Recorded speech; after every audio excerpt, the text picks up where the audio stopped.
el hijo bastardo de mi esposo apareció días después de que él muriera. Se hizo pasar por buena gente, diciendo que lo único que quería era convivir con su familia, y terminó robándonos más de $20 millones.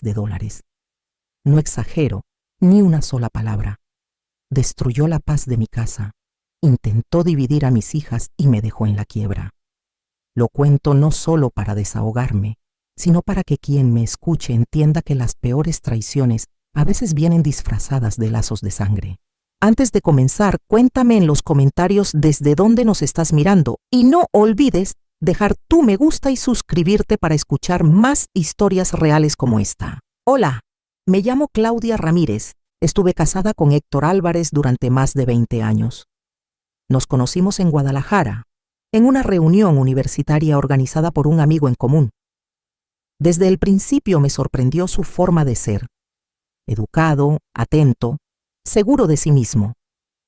Él venía de una familia de empresarios muy reconocidos en Jalisco, con tierras y negocios que lo respaldaban. Yo era hija de maestros, de un hogar sencillo pero lleno de valores. No me importaban las diferencias sociales. Yo lo amaba por cómo me hacía sentir, respetada, escuchada y protegida. Nuestro matrimonio fue feliz, o al menos eso creí siempre. 3 años después de empezar a salir, nos casamos en una boda inolvidable, con mariachi, hacienda y toda la familia reunida. Tuvimos 2 hijas, Mariana y Paula, que llenaron la casa de amor y de travesuras. Héctor trabajó duro para levantar su propia empresa de distribución agroindustrial, aunque siempre tuvo el respaldo de la fortuna familiar. Yo lo apoyaba en todo lo posible, ocupándome del hogar y más tarde de la parte administrativa de la empresa. No nos faltaba nada. Teníamos una vida cómoda y, sobre todo, nos teníamos los unos a los otros. Por eso su muerte fue como un rayo que me partió en 2. Un infarto fulminante se lo llevó sin darnos tiempo de despedirnos. Los días posteriores fueron un torbellino de dolor, lágrimas y trámites legales que yo apenas podía asimilar. Mis hijas estaban destrozadas y yo trataba de mantenerme fuerte por ellas, aunque por dentro me sentía vacía. Pensaba que lo más duro era enfrentar esa ausencia, pero me equivocaba. Una semana después del entierro, cuando todavía la casa olía a flores marchitas, tocaron la puerta. Al abrir vi a un joven de unos 24 años, moreno, de ojos oscuros y con un aire arrogante.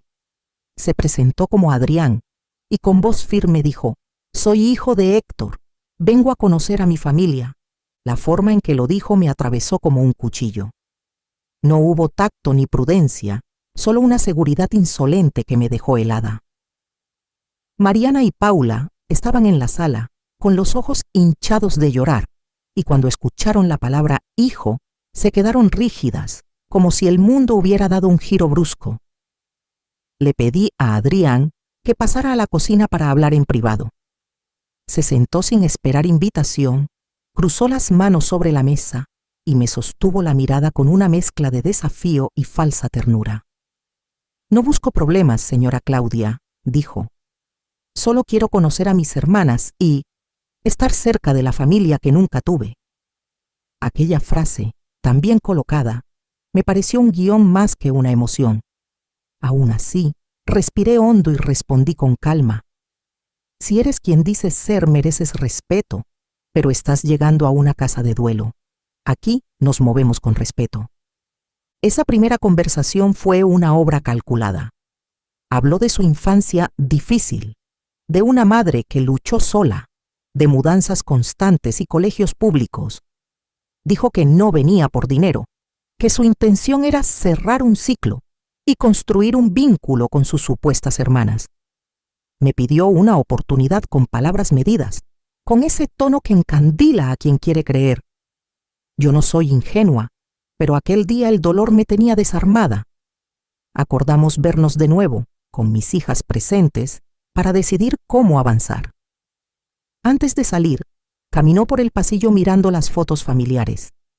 La boda, los cumpleaños, los viajes a Tequila. Lo vi detenerse en una foto donde Héctor cargaba a Paula en los hombros. Una sombra de envidia no de tristeza, le cruzó los ojos. Ahí debí cerrar la puerta para siempre, pero no lo hice. A los pocos días, Adrián volvió a visitarnos y, con aparente humildad, comenzó a hablar de su vida con más detalle. Contó que gracias a su esfuerzo, había logrado obtener una beca para estudiar negocios internacionales en España, donde pasó casi 5 años. Aseguraba que lo hizo todo solo, sin ayuda de nadie, y que el coraje por no tener un padre presente fue lo que lo impulsó a superarse. Yo escuchaba atenta, aunque algo en su tono me parecía extraño. No había orgullo sincero, sino una especie de reproche disfrazado de logro. Después de aquella charla sobre su vida en España, llegó el momento de confirmar lo que tanto decía. Yo misma gestioné la prueba de ADN con un notario de confianza. No quería rumores ni dudas. Todo debía quedar registrado legalmente.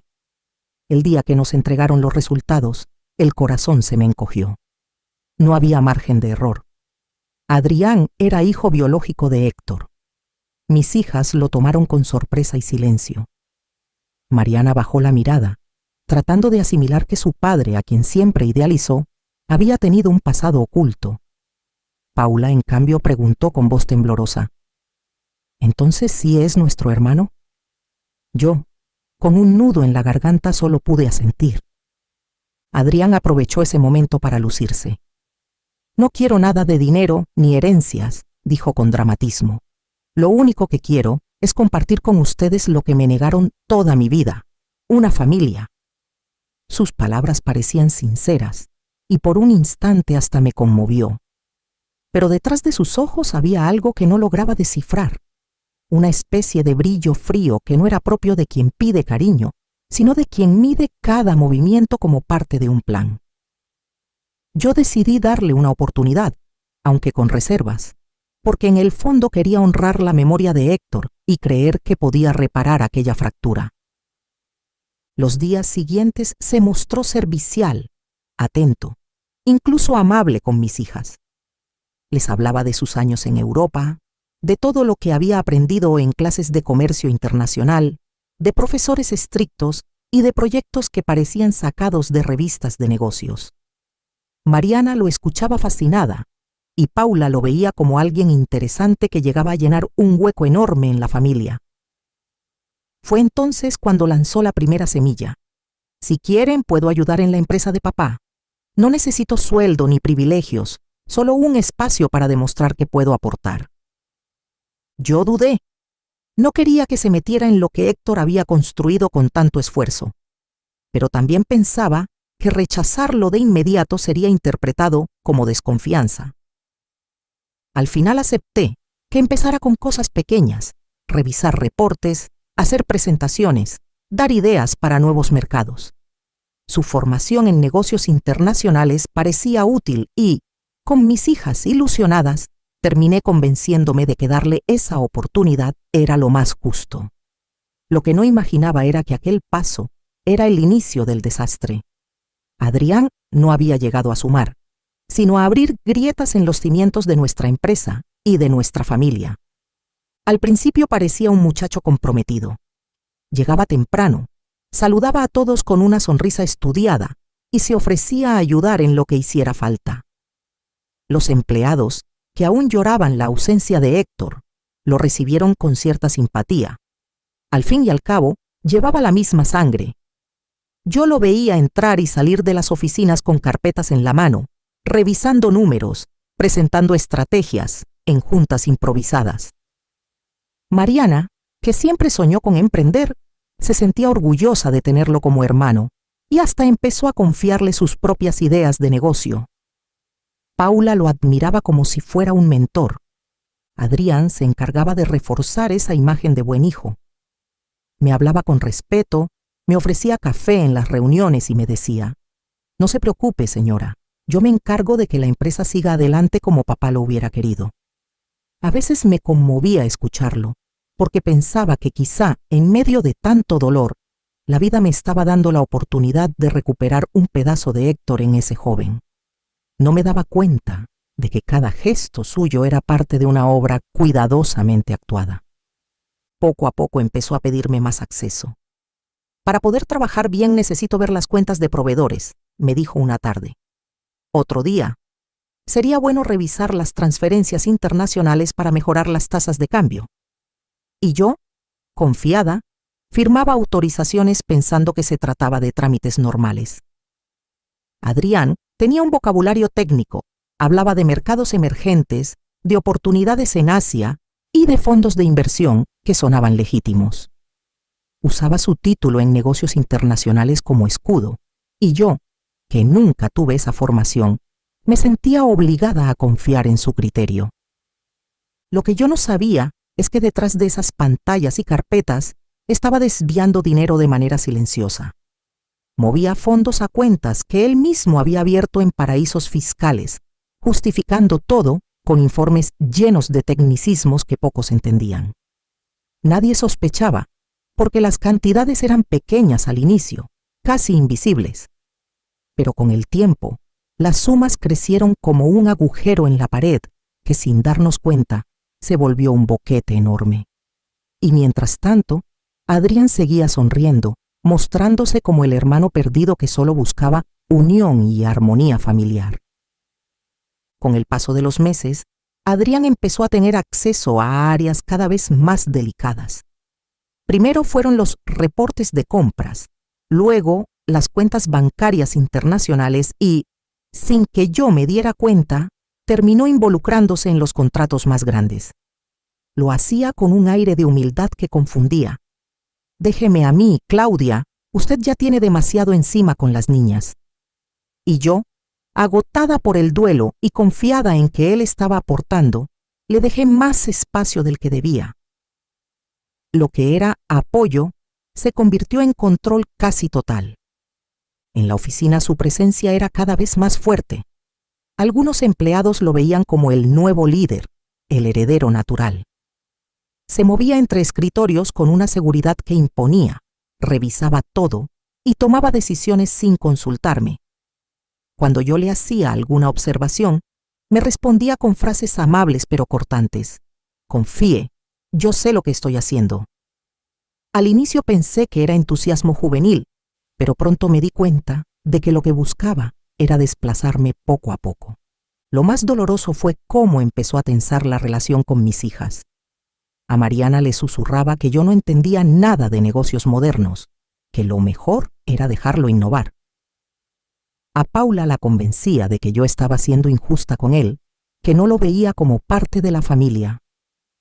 Eran comentarios en apariencia inocentes, pero que sembraban dudas en mis niñas, que aún estaban vulnerables por la muerte de su padre. Una tarde escuché a Mariana decirme: «Mamá, deberías confiar más en Adrián, se nota que sabe mucho».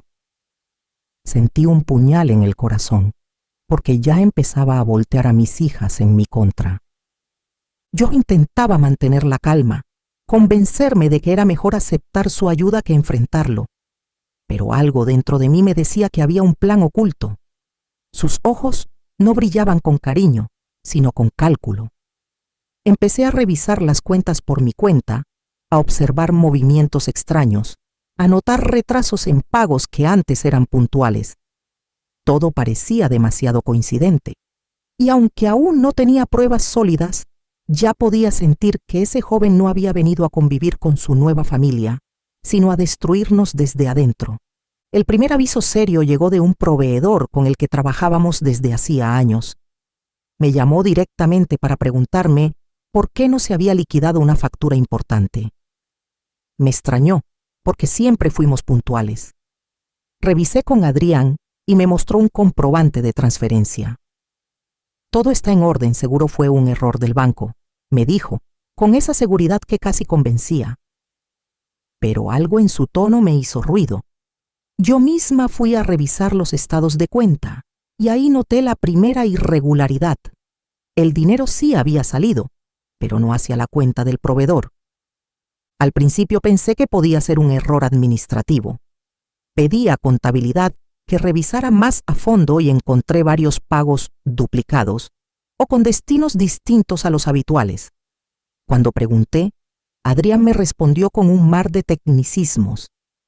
Son fondos que estamos moviendo para optimizar impuestos. Es mejor así por los tratados internacionales. Sus palabras parecían convincentes, pero al leerlas en frío no tenían lógica. Yo no soy experta en finanzas internacionales, pero tampoco nací ayer. Empecé a sospechar que detrás de esa maraña de explicaciones había un plan más oscuro. La confirmación llegó cuando un gerente de confianza me buscó a solas. Con voz baja, me confesó que Adrián había ordenado abrir nuevas cuentas para agilizar operaciones. Cuentas que no estaban a nombre de la empresa, sino de terceros en el extranjero. El gerente no quiso darme más detalles por miedo, pero su nerviosismo lo decía todo. Sentí que el piso se me movía. Estaba entregando la empresa de mi esposo, el legado de nuestra familia, a un desconocido que había entrado con sonrisa de buen hijo. No quise precipitarme. Empecé a juntar pruebas poco a poco. Copias de transferencias, correos electrónicos, anotaciones en libretas. Todo parecía apuntar a un mismo destino: paraísos fiscales. Cada semana, cantidades cada vez más grandes eran desviadas hacia esas cuentas. Al sumar todo lo que logré identificar, me quedé helada. Eran más de 20 millones de dólares los que habían desaparecido. 20 millones arrancados de las manos de la familia, como si fueran migajas para un ladrón que había planeado cada movimiento con la sangre fría de un enemigo disfrazado de hermano. Una noche después de acostar a Mariana y Paula, reuní el valor para confrontar a Adrián. Tenía en mis manos copias de transferencias, correos impresos y reportes bancarios. Lo llamé a la sala y le puse todo sobre la mesa.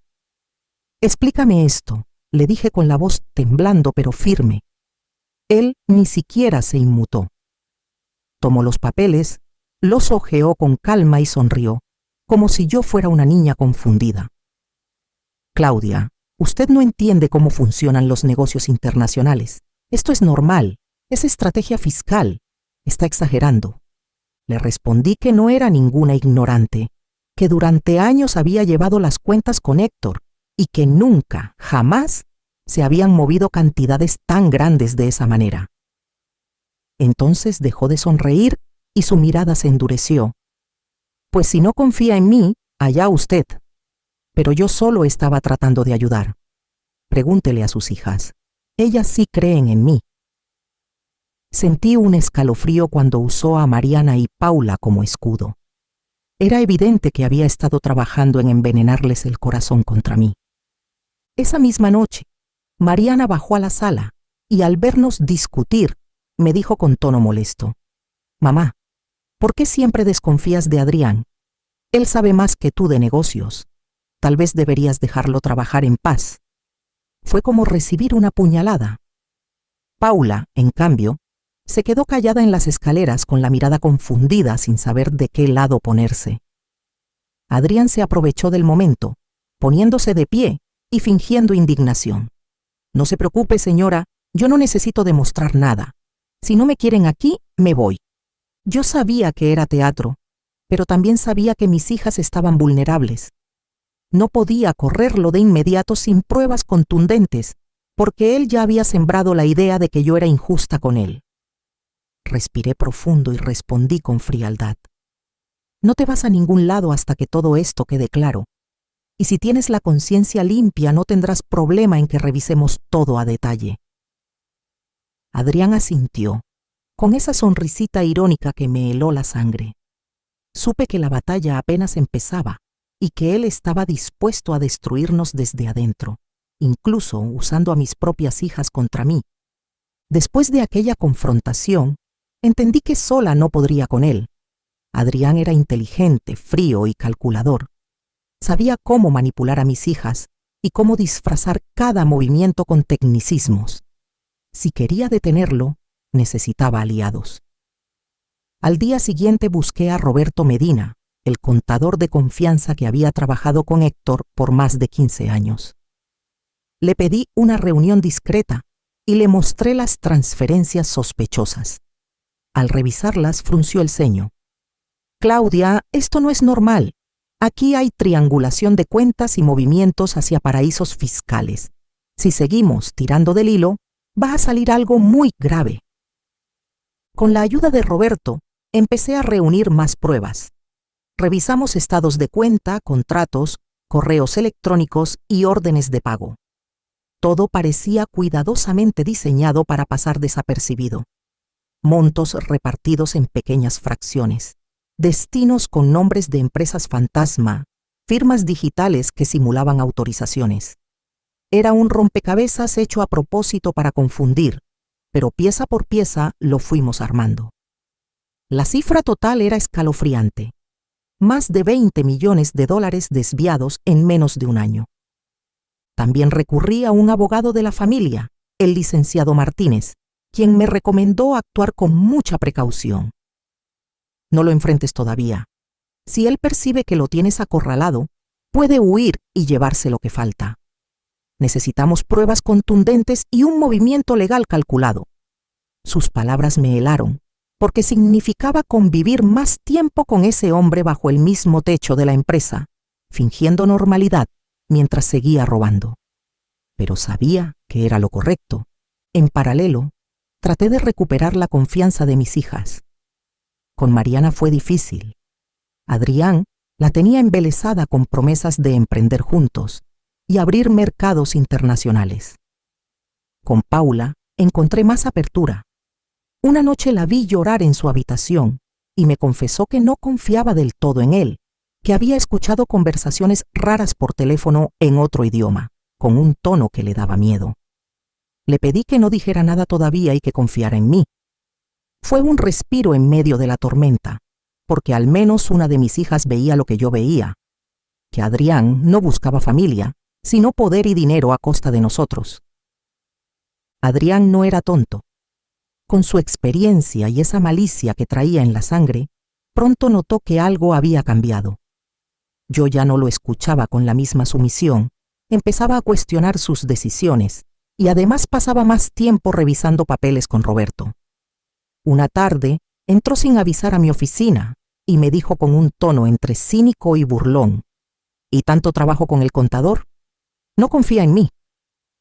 Yo fingí tranquilidad, le sonreí y le respondí: claro que confío, pero quiero aprender más, no quiero dejar todo en tus manos. Me sostuvo la mirada como si quisiera leerme el pensamiento, y en ese instante supe que sospechaba. Desde ese día, redobló esfuerzos para manipular a Mariana. Le regalaba libros de negocios, le hablaba de cursos en línea, incluso le propuso acompañarlo a conferencias en la Ciudad de México. Mariana, ilusionada, venía corriendo a contarme todo, convencida de que estaba aprendiendo de un hermano mayor exitoso. Yo, por dentro, me deshacía de la impotencia. Sabía que la estaba usando como peón, como escudo emocional para protegerse de mis sospechas. Paula, en cambio, lo observaba con más distancia, y eso a mí me daba un poco de esperanza. En la empresa su comportamiento se volvió más autoritario. Empezó a dar órdenes sin consultarme, a despedir empleados de confianza con excusas baratas y a colocar gente que nadie conocía, pero que respondía solo a él. Cuando algún gerente se atrevía a cuestionarlo, Adrián respondía con frases como: aquí yo estoy cuidando el legado de mi padre, y si no están de acuerdo, la puerta está abierta. Poco a poco, el miedo empezó a invadir la oficina. Nadie se atrevía a contradecirlo. Yo lo miraba moverse como un depredador dentro de la empresa que Héctor y yo habíamos levantado con tanto esfuerzo. Y lo peor era que no podía mostrar mis cartas todavía. Sabía que si me adelantaba, huiría con lo que quedaba. Así que respiré hondo, tragué mi rabia y seguí recogiendo pruebas en silencio, esperando el momento adecuado para dar el golpe que lo desenmascarara frente a todos, incluyendo a mis hijas. El trabajo con Roberto, el contador, se volvió casi clandestino. Nos reuníamos por las noches en mi casa, cuando las niñas ya dormían, y extendíamos sobre la mesa pilas de estados de cuenta, copias de contratos y registros bancarios. Poco a poco descubrimos la ruta completa. Adrián había abierto cuentas en paraísos fiscales a nombre de empresas fantasma creadas en Panamá y las Islas Caimán. Desde ahí, desviaba el dinero con transferencias fraccionadas para que parecieran pagos normales de proveedores. Todo estaba tan calculado que costaba creer que lo hubiera hecho solo. Detrás debía haber una red que le enseñó a moverse en la sombra. El abogado Martínez, al ver las pruebas, no dudó. Esto es fraude internacional. Si actuamos bien, no solo podemos detenerlo, sino que además puede terminar en la cárcel. Pero necesitamos paciencia. Denme unas semanas para coordinar con las autoridades y asegurar que no escape. Yo asentí, aunque por dentro hervía. Quería enfrentarlo de inmediato, gritarle en la cara lo que era: un impostor, un ladrón, un enemigo disfrazado de hijo. Pero entendía que la justicia se gana con estrategia, no con impulsos. Mientras tanto, tenía que seguir conviviendo con él en la empresa. Adrián, cada vez más confiado, hablaba de abrir una filial en el extranjero, de invertir en proyectos verdes y de mover capitales para atraer socios internacionales. Yo lo escuchaba con calma, sabiendo que cada palabra era otra prueba en mi contra. Mariana seguía fascinada, y yo sufría en silencio al verla tan ilusionada con alguien que en realidad la estaba usando como pieza de su teatro. Paula, por fortuna, ya me ayudaba discretamente, guardando correos que encontraba abiertos en la computadora de la oficina y pasándomelos sin que Adrián lo notara. El día que logramos cerrar el rompecabezas sentí una mezcla de alivio y horror. En total, más de $20 millones habían sido desviados en menos de un año. Todo lo que Héctor había levantado con sudor, Adrián lo estaba drenando como un parásito. Teníamos pruebas suficientes: transferencias, firmas digitales, nombres de empresas ficticias y hasta correos donde se jactaba con alguien de haberles ganado a los ricos en su propio juego. El plan estaba listo. Pronto, él mismo caería en la trampa que había tendido para nosotros.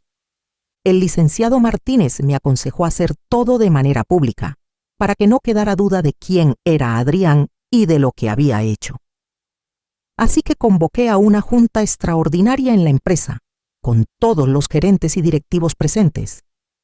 Adrián llegó confiado, con ese aire de seguridad que tanto me irritaba, incluso bromeando con Mariana sobre un supuesto proyecto en Europa. Yo me limité a observarlo, sabiendo que en minutos su máscara se iba a caer frente a todos. Cuando la sala estuvo llena, pedí la palabra. Mis manos temblaban, pero mi voz salió firme. Coloqué sobre la mesa un folder grueso con todos los documentos recopilados: transferencias, estados de cuenta, correos impresos. Hoy estamos aquí, dije, porque la empresa que construimos con Héctor está en peligro. Y el responsable no es un extraño, sino alguien que se presentó como familia. Todos guardaron silencio, y Adrián sonrió con arrogancia, como quien cree que tiene todo bajo control. Roberto tomó la palabra después y explicó con detalle cómo se había hecho el fraude. Señaló las cuentas fantasma, las triangulaciones y el destino final del dinero en paraísos fiscales. Mostró incluso un correo electrónico firmado digitalmente por Adrián, donde hablaba de disfrazar pagos para que nadie sospechara. Los rostros de los gerentes se transformaron en asombro y enojo. Adrián, todavía con calma, trató de intervenir. Esto es un malentendido. Esas son estrategias legales. Pero antes de que pudiera seguir, el abogado Martínez lo interrumpió con frialdad. No son estrategias. Son delitos tipificados en el Código Penal. Lo más duro fue ver la reacción de mis hijas. Mariana se puso de pie, con lágrimas en los ojos, y le gritó: ¿Era todo mentira? ¿Nos usaste todo este tiempo? Paula, en cambio, se limitó a mirarme con una mezcla de tristeza y alivio, como diciendo: «Tenías razón, mamá». Adrián, arrinconado, perdió por primera vez su aire de seguridad. Golpeó la mesa y dijo: «Esto no queda así. Ustedes me deben todo por lo que me negaron en la vida». Yo lo miré directo a los ojos y le respondí: A ti no te negamos nada, Adrián. Tú elegiste destruir lo que nunca te perteneció. El silencio tras aquella confrontación duró apenas unos segundos. De pronto, dos agentes de la fiscalía, que el abogado Martínez había coordinado para estar presentes, entraron a la sala con una orden en mano. Leyeron en voz alta los cargos preliminares: fraude, desvío de recursos y lavado de dinero. Adrián se puso pálido. Trató de guardar la compostura, pero cuando los agentes le pidieron entregar su teléfono y su computadora portátil, explotó. «¡Esto es un complot! ¡Ustedes quieren quitarme lo que me corresponde!», gritaba, mientras los oficiales lo esposaban frente a todos. La escena fue dolorosa, pero también liberadora. Por fin la máscara se había roto.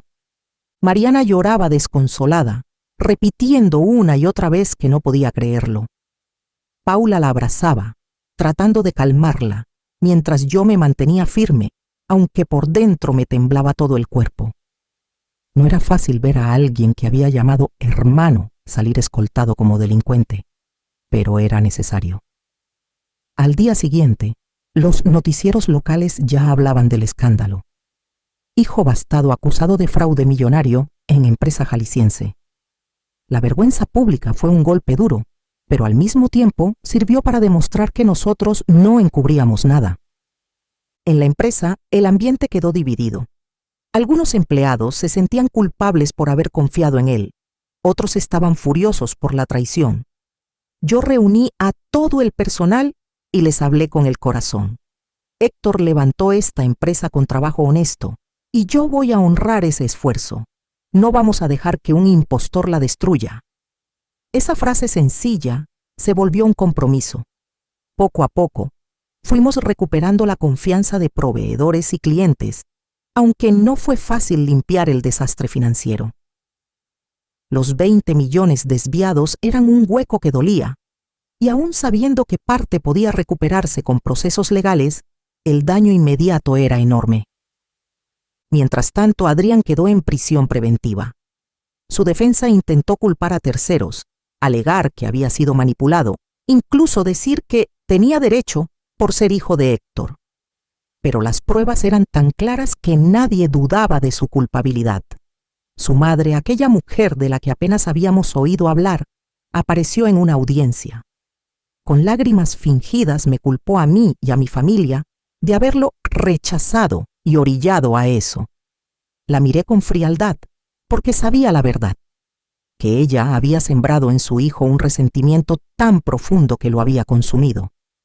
Y ahí entendí que la envidia y el odio, cuando se cultivan desde pequeños, pueden arruinar hasta las oportunidades más valiosas. El juicio de Adrián duró más de un año. Durante ese tiempo intentó todas las artimañas posibles para librarse: negar las pruebas, culpar a socios inexistentes, incluso presentarse como víctima de una familia que lo había rechazado. Pero la evidencia era aplastante. Al final, fue condenado por fraude y lavado de dinero, con una sentencia de más de 15 años de prisión. Cuando el juez leyó el veredicto, Adrián no mostró arrepentimiento, al contrario, me miró con odio y me susurró: «Esto no se acaba aquí». Pero para mí, en ese momento, sí terminaba una pesadilla. Su madre, Leticia, estuvo presente en varias audiencias. Siempre llegaba con un aire de mártir, llorando frente a las cámaras, culpándonos de haberle arruinado la vida a su hijo. Decía que Adrián era un hombre brillante que solo había querido reclamar lo que era suyo. Yo escuchaba esas palabras y sentía rabia, porque estaba claro que ese resentimiento lo había sembrado ella desde niño. En lugar de decirle la verdad y enseñarle a trabajar, lo llenó de envidia contra una familia que ni siquiera conocía. En el fondo, Leticia nunca quiso justicia, quería venganza a través de su hijo. Con el tiempo la figura de ambos se fue apagando. La prensa dejó de hablar del caso, la sociedad los olvidó, y lo único que les quedó fue la vergüenza de estar marcados como traidores. En la cárcel, Adrián perdió la soberbia y se convirtió en un preso más, uno que nadie visita salvo su madre, y ella, que tanto me culpó, terminó aislada, sin amigos y sin el hijo exitoso que soñó. Esa fue la ironía más grande. En su intento por destruirnos, terminaron destruyéndose a sí mismos. Para nosotras fue una lección amarga pero necesaria. Mariana y Paula entendieron que la sangre no hace familia. Lo hacen la lealtad, el respeto y el amor verdadero. Yo aprendí que nunca se debe bajar la guardia, ni siquiera en los momentos más dolorosos, porque siempre puede aparecer alguien dispuesto a aprovecharse. Y aunque todavía duele pensar en lo que perdimos, miro a mis hijas y sé que lo más importante lo conservamos: la unión, la dignidad y la fuerza para seguir adelante. Hoy, después de todo el proceso legal, sé que Adrián no pasará toda su vida en prisión.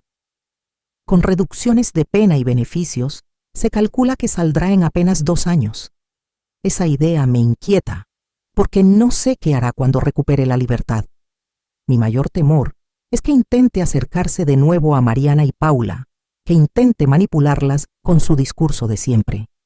Lo único que deseo es que la ley y la distancia lo mantengan lejos de nosotras, porque nuestra familia ya sufrió bastante con su veneno. Yo por mi parte estaré alerta. Aprendí que una madre siempre debe proteger a sus hijos, incluso de aquellos que se presentan con la misma sangre. A veces pienso en Héctor. Imagino lo que sentiría al ver en lo que se convirtió ese hijo que nunca conoció. Tal vez culpa, tal vez tristeza, pero también sé que estaría orgulloso de la forma en que nos mantuvimos firmes, porque a pesar de las pérdidas económicas, a pesar de las lágrimas y del dolor, nunca dejamos que nos quebrara. Nosotras seguimos de pie, honrando el esfuerzo honesto que él nos enseñó. Y ahora quiero hablarle a quien me escucha. Nunca den por sentado que la familia es sinónimo de confianza. La verdadera familia se construye con hechos, no con palabras ni con lazos de sangre. No se dejen engañar por discursos dulces ni por sonrisas calculadas. La ambición puede disfrazarse de cariño y el resentimiento puede camuflarse de buena intención.